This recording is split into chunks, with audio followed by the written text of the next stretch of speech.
أهلا وسهلا بحضراتكم. دعوني في البداية I'd like to warm welcome His Excellency Blinken, Mr. Tony Blinken, the Secretary of State of the U.S. and his accompanying delegation. This visit is very important. He has come in Cairo, and this visit comes amidst many visits, shuttle visits made by His Excellency Mr. Blinken to the region, and we, as always and for always, we are warmly welcoming him as dear friend here in Egypt. The American Secretary of State at the very beginning of the day in the morning has met Mr. President, and it was a very long interview and it was very frank. Mr. President has discussed and has handled all the developments of the bilateral relations between Egypt and the U.S. amidst the strategic partnership, the existing partnership between the friendly states. We are talking about strong relations extended for many decades from the joint work and joint interests and mutual understanding. Mr. President has highlighted at the very beginning of the interview about the strong relations, and both countries are very keen to work to develop and to instill this relation. And as you may know, Mr. Secretary, Mr. Blinken, we have met together and we have launched the working group on the joint work between Egypt and the U.S. and the sectors of tourism and higher education, education and culture as well, with the attendance of a number of Egyptian ministries, Minister of Higher Education, Minister of Antiquities and Tourism, and Minister of Education. And before launching this meeting, we have a prolonged meeting between myself and His Excellency Mr. Blinken, and with the two delegations we have talked about the bilateral relations and to further develop these relations about some regional and international files of the shared interests for both countries. And as I have just mentioned, the bilateral relations are very strong, and we have talked today in a very detailed manner about more and more development of this relation and the strategic nature of this relation and the giant keenness and giant due attention from the two countries to work on developing this relation amidst the framework of mutual respect and the mutual benefits. Egypt is a big regional country and is a major country, and the U.S. is a major power, a major international power. So naturally speaking, we have to have a detailed dialogue and strong relations, and also very continuous deep consultations among others around some regional and international files. Today we have talked in detail about cooperation in economy and investment, and there are mutual understanding and mutual keenness to further develop these economic relations, and at its heart the American investment, the U.S. investments, and to foster and encourage the American companies to work here in the Egyptian market and to get the best benefits of the mega opportunities offered by the Egyptian economy to these companies. And soon we will talk during the first quarter of the next year about holding the joint U.S.-Egyptian business conference, especially after the holding of the conferences in Washington a couple of days ago. And also we have talked about the trade relations and the importance of further developing the relations, the economic relations, and to increase the trade volume in exports and imports. And also we have talked about the education and higher education. And today, some memorandum of understandings will be signed about the inauguration of 3 branches of American universities here in Egypt. 3 universities will be inaugurated here in Egypt, in addition to the other international universities like Japan, Canada, or Germany, or other international and other countries that are very keen to inaugurate their premises and their headquarters there in Egypt in order to further develop the education here in Egypt. We have also talked about the strong existing relations in the field of education and building of schools, and we are evaluating and we are very evaluating the development of education in this regard. And also we have talked about the tourism sector, which is very important in our bilateral relations. We have talked about the destination, being Egypt is considered a destination for the American citizen, either for the pure tourism or the environmental tourism or the cultural investment or for the coastal tourism. So we have in Egypt many destinations as a tourism and as a touristic destinations, and also we have talked about culture, considering Egypt as the Hollywood of Orient, and like the cinema and the film industries, and also the importance of intensifying the relations between the 2 countries in the cultural arena, considering that the upcoming generations in Egypt and the US do not know too much about the other country, and that's why we hold the responsibility in organizing some and many cultural events that are making the 2 people are closing. Certainly we have talked as well about the relations and the different files, especially the fields, the cooperation in energy, renewable energy, and also the clean energy and the transport, and also the communication. All these files have been opened, and also I have agreed with my dear friend Mr. Tony Blinken that we will have a schedule or a timetable to hold the other working group in the framework of the strategic dialogue in the upcoming period. And also we have talked about the joint commitment and also the joint direction from Mr. President Abdelatty and also Mr. President Joe Biden to develop and to further develop the economic and cultural relations and social ones as well between the 2 friendly countries. And we have talked as well about different other bilateral files. We have talked about the Egyptian and African and Arab candidates for the UNESCO position and the importance of lifting the injustice targeted the Arabic and the Egyptian civilization, to have the Director General of UNESCO from Egypt and from the Arab countries. And we have talked about some other regional files and international files, the dangerous challenges that threaten the safety and the stability of the Middle East and in the African continent and in the Mediterranean, and also in facing the whole world, which impose 2 big countries like the US and Egypt to have open, continuous dialogue.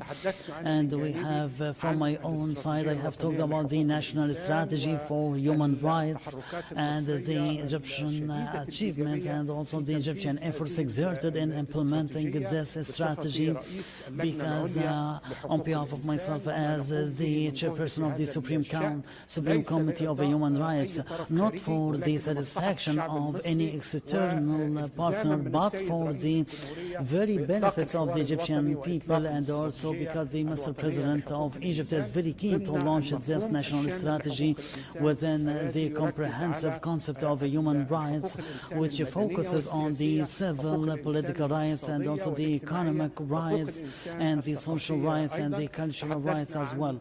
We have talked about the crisis and the dangerous crisis in Gaza Strip, and we have there were harmonized and agreed upon points, especially with regarding to the immediate ceasefire and also to stop killing of the civilians, and also the necessity to reach an agreement to host all the hostages and the prisoners, and also the immediate access and the comprehensive unconditional access to the humanitarian and medical aids to the people of Gaza Strip. We have talked in detail about the importance of the escalation, and also the region is about to be on the edge of a regional war. We have and also we have shared the views, and also we have talked in detail about the situation in Sudan and the crisis in Sudan,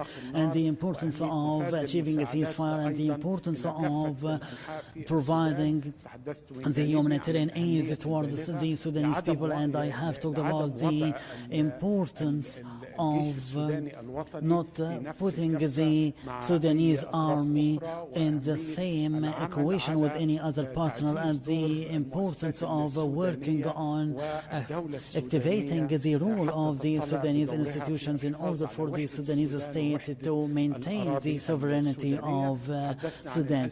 We have talked about the Libyan crisis and the importance of making the presidential and parliamentary elections, and the importance of moving towards in this regard in order to maintain the Libyan territory.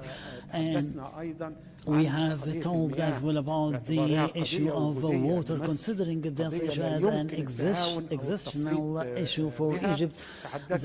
And also we have talked about the importance of coming into terms with regarding to the Ethiopian dams, and I have talked from my own side about the maximum importance of a binding legal agreement for operating this dam, and the importance of not achieving any harm with the downstream countries, the two downstream countries, especially this river is considering a crossing river for the borders. We have talked as well about the Horn of Africa, and the Horn of Africa is suffering from some kind of turbulence, and I have highlighted the importance of maintaining the sovereignty of Somalia, and also we have talked in detail about the countering terrorism, because for sure there is a joint cooperation between the U.S. and Egypt in the field of countering and facing terrorism. There is a joint interest and benefits, and Egypt has a leading experience in countering terrorism as per a very comprehensive proposal which is focusing on all the dimensions of the crisis, including the social and economic welfare, and the stopping of funding of the terrorist activities and terrorist groups, and also to combat the extremism thought. Especially we have many religious institutions, good leading religious institutions, and at the very top the Al-Azhar and the Al-Ifta, and also we have talked about the stabilizations in the Middle East through the importance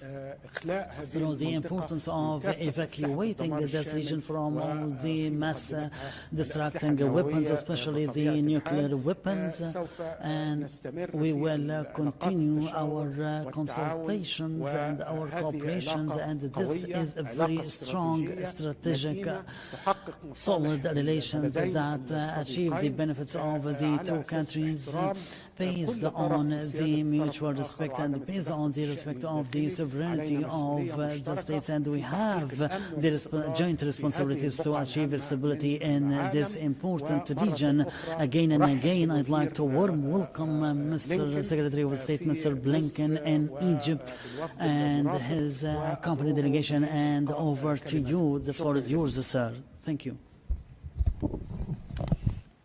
Well, thank you very much, and I think as you can tell from my friend the Foreign Minister, we covered the waterfront, and it's a large waterfront indeed. and that speaks to the fact that for the United States and Egypt, more than ever, there is so much that we're doing together and so much that we both benefit from the fact that we're doing it together. I want to thank you, my friend, and also thank President El-Sisi for the very warm welcome here in Cairo, but also just for the very high quality of the exchanges that we've had today, both with the President, with my colleagues, with our strategic dialogue partners.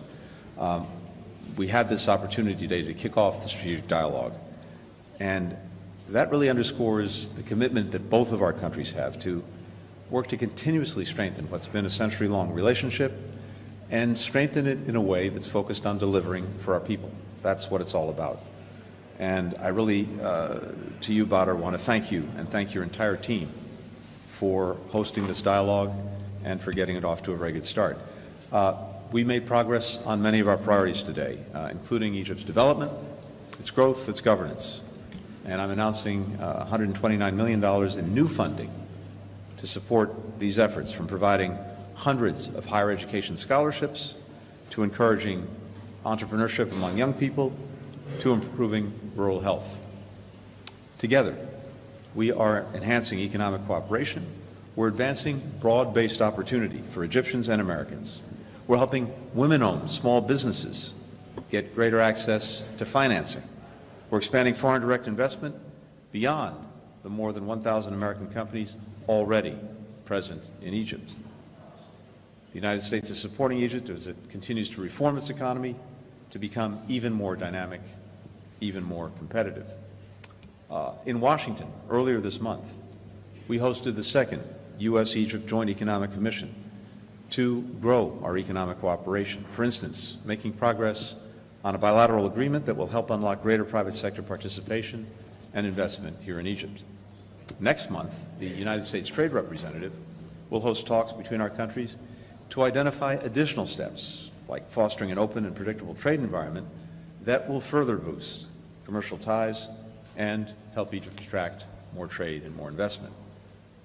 Building on Egypt's leadership on climate and its hosting of COP27, our two countries are continuing to accelerate the clean energy transition. A team from the United States International Development Finance Corporation will be here later this week looking at green hydrogen projects, visiting a solar park near Aswan, as we work to harness Egypt's tremendous potential for renewable technologies. And as the Foreign Minister noted, President El-Sisi and I also discussed the existential nature of Egypt's growing water needs and the importance of the Nile to the Egyptian people. We're also investing together in education, and maybe this is one of the most important things that we're doing for the future of our people, for the future of our countries, and for the connections between our countries. These investments are really essential to fully unleashing Egypt's potential. The Education and Cultural Working Group that we launched today will help establish 9 new state-of-the-art multidisciplinary labs at STEM high schools that the United States has stood up in Egypt. We'll also support 19 career centers covering nearly every Egyptian public and national university so that young Egyptians can prepare for and get the jobs of the future. A little bit later today, we have representatives of 3 United States universities who will sign agreements to open international campuses here in Egypt, adding to 2 projects that are already underway, giving Egyptian students the chance to receive an American education here in Egypt. We'll also strengthen our work to preserve Egypt's archaeological heritage, including a new effort to list the Great Temple of Abydos as a UNESCO World Heritage Site, growing the tourism sector that contributes so much to Egypt's economy. The United States welcomes steps that Egypt has taken this past year on human rights, releasing detainees, advancing efforts to reform pretrial detention, resolving cases involving travel bans and asset freezes for NGO employees. And as the Foreign Minister said, these are steps that Egypt is taking because it's in Egypt's interest to do so. We both acknowledge additional steps that Egypt intends to take, including adopting and implementing penal code reforms, continuing to pardon and release prisoners, detainees, and ensuring that journalists, human rights defenders, and all Egyptians can voice any disagreements freely.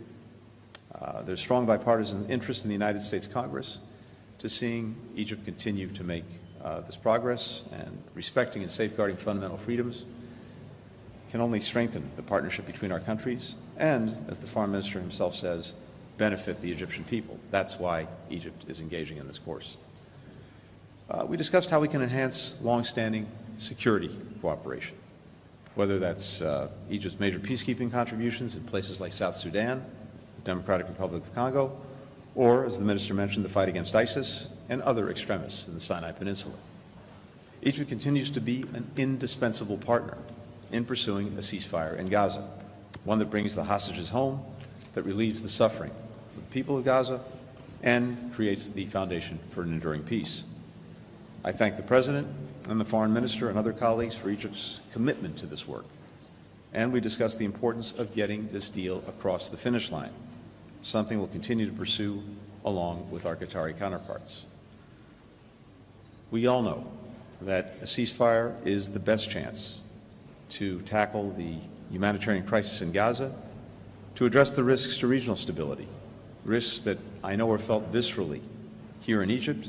In particular, the Houthis' continued attacks on global commerce in the Red Sea, aided and abetted by Iran, are reducing traffic in the Suez Canal, and that's cost Egypt a projected $5 billion in lost revenue. Egypt has been instrumental in addressing the conflict in Sudan, the world's worst humanitarian crisis. Along with our diplomatic partners, Saudi Arabia, the UAE, Switzerland, the African Union, the United Nations, and others, we made progress in Switzerland last month, opening new crossings to allow humanitarian assistance to get to people who need it, and getting the Rapid Support Forces to agree to a code of conduct for its fighters. That progress, however, is now threatened by a new RSF offensive in al-Fasher, already resulting in the deaths and displacement of thousands of vulnerable people. The RSF must take every step to protect the lives of innocents and respect its commitment to protect civilians. The Sudanese armed forces have to halt indiscriminate bombing. Both must come together and come to the table to agree on implementing agreements that were reached in Jeddah and to stop this brutal war. Next week at the UN General Assembly in New York, I'll be bringing together our partners to align around the next steps to expand humanitarian access, to protect civilians, and to push for a cessation of hostilities. The United States is grateful for Egypt's continued partnership and leadership in this work, as well, I have to say, for the generosity of the Egyptian people, welcoming hundreds of thousands of Sudanese refugees. We'll also continue to consult with Egypt on bringing greater stability to Libya, including supporting the UN and its efforts to shore up the central bank and work toward a longer-term political settlement. So, as you've heard from both of us, these are some, not all, of the subjects that we discussed today. And I think, again, at this challenging moment, the importance of our partnership, the partnership between Egypt and the United States, is on full display. And that's why today's dialogue is so important and timely, reminding not only what's at stake, but also what's possible for our people and people throughout the region.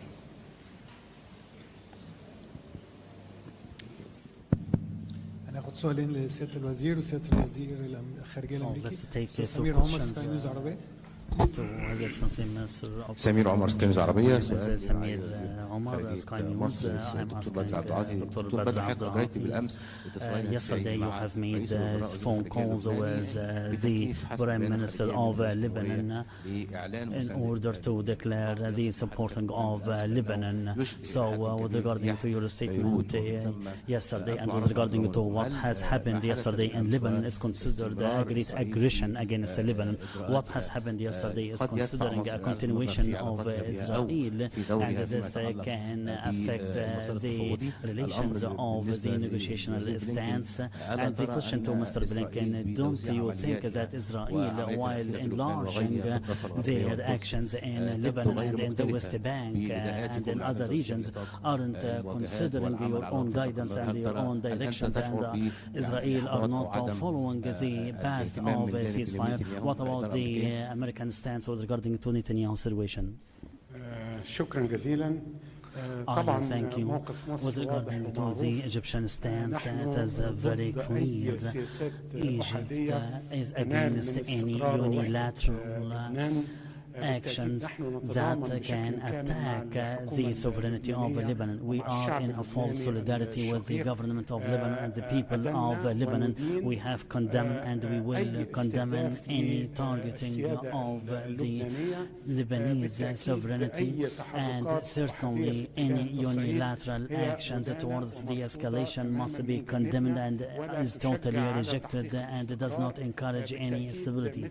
Accordingly, and certainly such escalation and such dangerous escalation can lead to what we have warned from before, which is moving to the edge of a comprehensive regional war that can kill everybody. So Egypt as a basic regional power, as an international power, is very concerned with stopping the escalation and to refuse such unilateral policies in order to focus on the ultimate goal and not to scattering our attention, which is the access to have an immediate ceasefire. And we are totally trust and we are totally confident that the key word here and the real problem and the heart of this crisis is the continuation of the Israeli aggression in Gaza. So if we stop this aggression and if we can reach to an immediate ceasefire, so certainly this will lead to the decrease of the escalation in the region, and this will stop the edging to the brink and just not providing any pretext to any other partner or the non-state holders to exploit the suffering of the Palestinian people. So we have said it clear, the goal is very clear. It is a must to focus on the stopping of the aggression and to reach an immediate ceasefire. So this is the valve of peace and safe and security in the region. So with regard to Lebanon, the United States did not know about, nor was it involved in these incidents, and we're still gathering the information and gathering the facts. Broadly speaking, we've been very clear, and we remain very clear, about the importance of all parties avoiding any steps that could further escalate the conflict that we're trying to resolve in Gaza, to see it spread to other fronts. It's clearly not in the interest of anyone involved to see that happen. And that's why, again, it's imperative that all parties refrain from any actions that could escalate the conflict. We're focused on getting this ceasefire over the finish line. That would also, I think, materially improve the prospects of actually defusing the situation in northern Israel and southern Lebanon, particularly creating an environment in which people have the confidence to return to their homes, the tens of thousands of displaced people in Israel as well as in southern Lebanon. Getting the ceasefire would facilitate getting to that kind of agreement, and that's clearly the best path forward for everyone involved. So, again, it's imperative that everyone avoid taking steps that could further escalate or spread the conflict. Leon Bruno from AFP.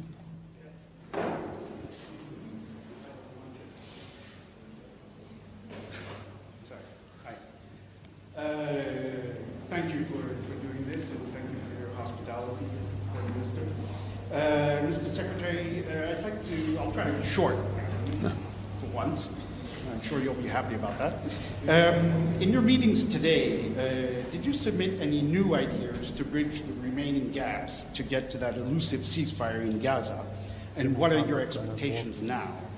And also, this is your 10th trip to the region since October 7, and you have always gone to Israel, but you won't be going this time. So why is that?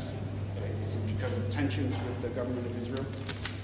And to you, Foreign Minister, one of the issues remaining sticking points, if you will, according to U.S. officials, is this issue of Israeli presence in the Philadelphia corridor.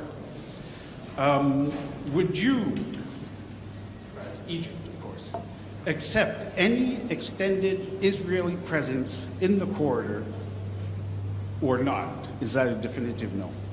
Thank you. Thank you, Leon. So, first, with regard to the travel here, this trip was focused on the strategic dialogue between the United States and Egypt. This is something that we were determined to do, and that I was determined at the President's direction to help launch, and I'm very glad we had an opportunity to do that. Of course, it also comes at a time when we're working as closely as possible on getting the ceasefire. And so we had a detailed conversation with President al-Sisi, as well as with senior colleagues from the Egyptian government, working directly on the ceasefire about the status of these efforts and the way forward. And look, what I can tell you is this, and as we've said before, we've made a tremendous amount of progress over the last month and a half. There are, I think, in the agreement, 18 paragraphs. 15 of them are agreed, but the remaining issues need to be resolved. We put forward with the Egyptians and the Qataris ideas for resolving them. The bottom line is this: their resolution is less a question of substance and more a question of political will. And for both parties, it's important to demonstrate that political will to get this agreement concluded. For Israel, at this point, just last week, the IDF announced that the Rafah brigades had been dismantled. Hamas is not in a position to repeat the horrific attacks of October 7th.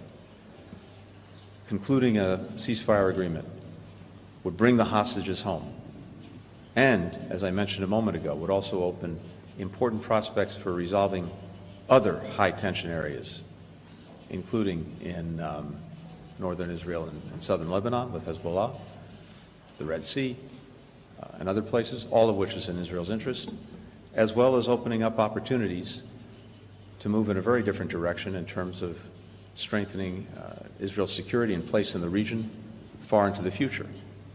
For Hamas, it can't continue not only to hold hostages, but to hold all of the people of Gaza hostage. Getting to the ceasefire would result in a totally different environment for the people of Gaza, ending the conflict for an initial period, and one we would work to make enduring, resulting in an immediate, massive infusion of humanitarian assistance for people who desperately need it, and clearly bettering the lives of people that they purport to represent. So the most important thing in this moment is seeing a demonstration of political will to finally conclude this agreement. And that's what we discussed. We also discussed in some detail what would be necessary arrangements if an agreement is finally reached in terms of the so-called day after. What happens in Gaza in terms of its governance, its security, its reconstruction. And here as well, Egypt is and will be a critical partner, and I think we had a very useful conversation about that today as well. So let me add to what has been mentioned by the Secretary of State. Naturally speaking, and as a matter of fact, Egypt will continue in exerting each and every sincere efforts through the collaboration with the friends in the US and also with the brothers in Qatar. We will not stop to exert this sincere efforts in order to stop the killing of the Palestinians and to achieve the ceasefire and to stop the Israeli aggression. I second and I totally agree with what has been mentioned by Mr. Secretary, Mr. Blinken, because the absence of the political will, this is very clear. In order to, we have to face the fact in order to reach to an agreement. So some pretexts and some justifications are being falsified and are being created in order to shatter and this attract us. So this is the real problem. With regarding to your question about the Philadelphia corridor, we have a very frank and clear stance, and we have repeated it many times. Egypt will not accept any changes to the rules of the work, the existing rules before the 7th of October, especially with regarding to the rules of the operation of Rafah crossing from the Palestinian side and the total rejection of any military power on the crossing borders, and this is a very frank and clear Egyptian stance. Thank you. Basant Mustafa, Middle East News Agency. My question to Mr. Badr Abdelatty, Your Excellency, you have discussed today the situation in Gaza. To what extent you have reached, especially with regarding to the Egyptian-Qatari mediation to achieve the ceasefire and to put an end to the humanitarian suffering from an almost 1 year. As you may know, and as all of you may know, the efforts are still exerted and there's intensified communications, and again the problem, as mentioned by the U.S. Secretary of State, the problem is not in the content or in the essence. The problem is in the absence of the political will to reach to this important binding agreement. So we cannot bet on the future of the stability of this important region in the Middle East as a reason or as a justification for the absence of the political will for any partner. So we will continue in the exerting of our efforts, and we will continue the communication with our friends in the U.S. in order to continue the achieving a pressure and exerting the efforts in this regard in order to be able to reach to this agreement, which will be very decisive and will be important in order to arrange for the next day after war and to talk further about the stability in the region, and also to talk about the political horizon, and also to talk about the necessary situations in order to build the Palestinian state, and also to talk about the providing of huge humanitarian aid. It's not acceptable to use the Hungary as a tool against the Gaza people. Can you imagine that this is happening in the 21st century under the ears and under the eyes of all the people? So we will continue in our sincere efforts side by side with the US and also with أن نصل إلى هذه النقطة وبما يضمن الاستقرار والرفاهية في هذه المنطقة الحيوية من العالم. Kylie Atwood, CNN.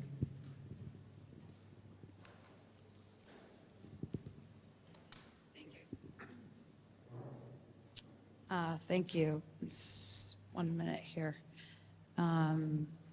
Okay, first to our Egyptian host, Minister Abdelatty. Do you believe that Hamas is still committed to the ceasefire and hostage talks? And if yes, how do you know that? This is a question for both of you, following up on the explosion of hundreds of the pagers by Hezbollah fighters in Lebanon that we've learned about in the last 24 hours. You both spoke about the need not to escalate the situation in the region, but does this specific attack make efforts to get to a ceasefire and a hostage deal harder to accomplish?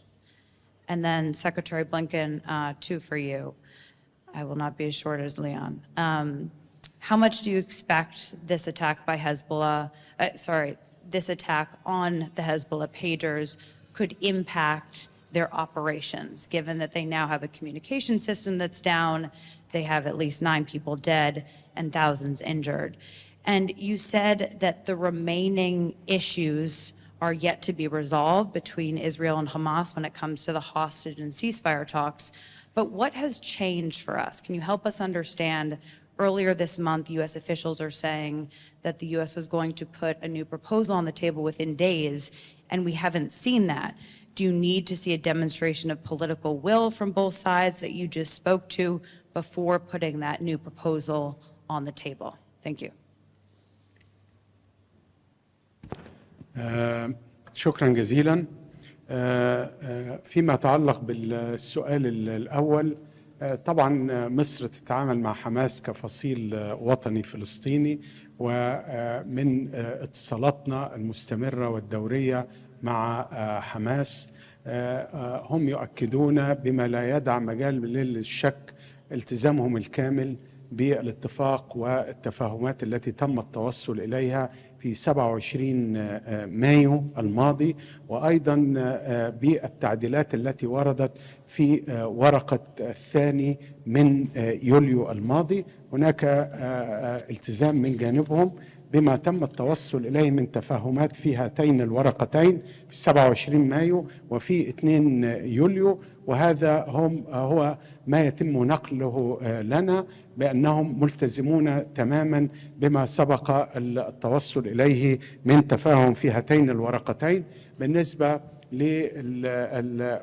لما حدث بالأمس في لبنان، بطبيعة الحال أي تصعيد بما في ذلك ما حدث بالأمس هو بالتأكيد يعرقل ويضع حجرات عثرة أمام التوصل إلى اتفاق لوقف إطلاق النار وصفقة تضمن إطلاق سراح الرهائن والأسرى. بالتأكيد هذا ما حدث لا يعرقل فقط المباحثات الجارية، ولكن أيضا يحمل نذر الدخول في حرب شاملة.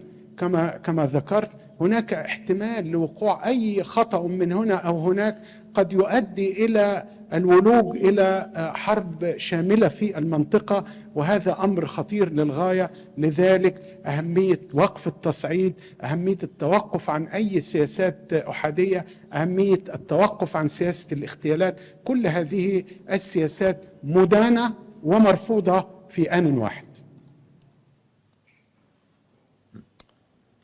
So, Carly, we're still gathering information. We're still gathering the facts.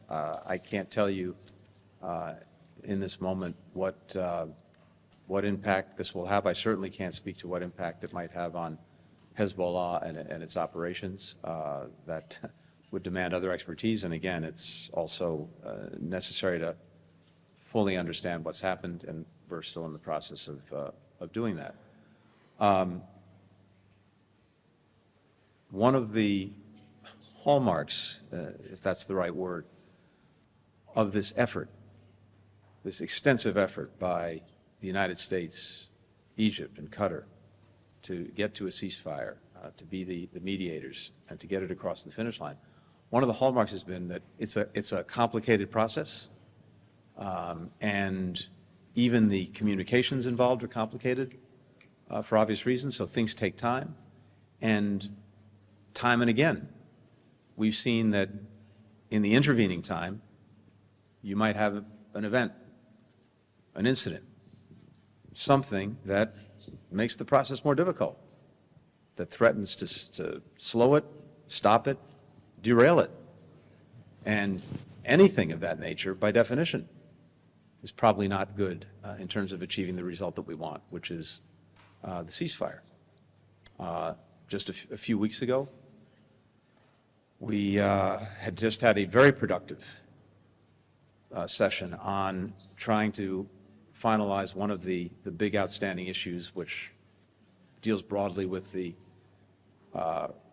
release of hostages and prisoners, the ratios, the schedule, and so forth. And there had been a very, very good discussion of that between the mediators and the parties. And then, 48 hours later, Hamas executed 6 hostages, including an American, Hersh Goldberg, Poland. So that, of course, had an impact on the progress that we were making. But I come back to what I think we both said in terms of where we are now, which is that there are important but discrete issues that need to be resolved. We've put forward different ideas for how to resolve them. They are clearly resolvable, but the key ingredient to getting a resolution of these outstanding issues is political will. That's what we're both looking for going forward. That's what's so imperative if we're going to get the ceasefire across the finish line.